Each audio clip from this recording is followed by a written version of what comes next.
Let's make a video. Use the figure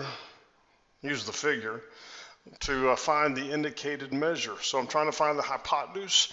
Started you with a 49-degree angle, and the 17 is your opposite. So to find the hypotenuse with the opposite, we will use sine. The sine of the angle is equal to the opposite over the hypotenuse. You'll cross multiply. That'll bring the c up here with the sine of 49.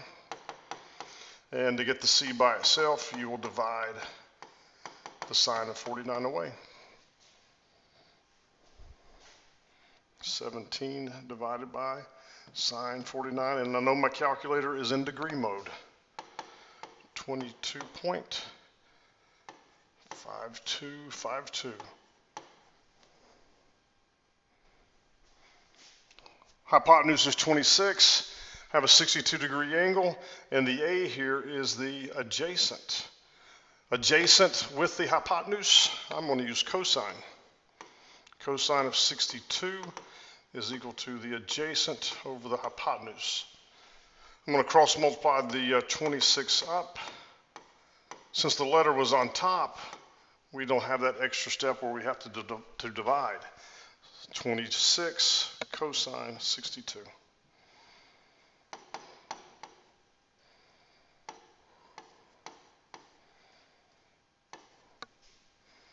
Next up, starting you with an angle with the hypotenuse, and the A in this case is the opposite from the 38.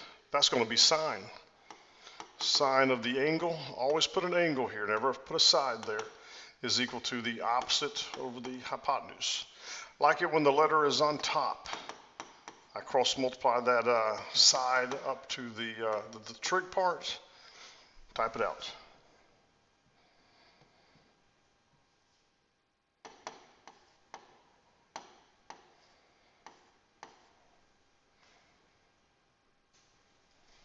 Looking for the hypotenuse, I've given you an angle, and the 16 here is the adjacent. So if I have the adjacent and I want the hypotenuse, I'm going to use cosine. Cosine of the angle is equal to the adjacent over the hypotenuse. I'll cross multiply that c up.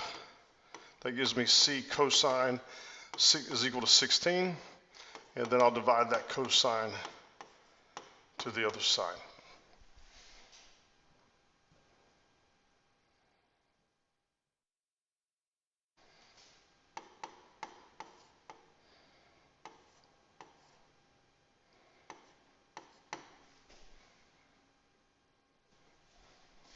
Number 8, I'm trying to find an angle, and I've spotted you with the hypotenuse and the opposite for that angle. So opposite and hypotenuse is sine. So the sine of the angle is equal to opposite hypotenuse. When you're trying to find the angle, what you do is you do the inverse of the word. So we will do the sine inverse of our ratio. Second sine 3/5.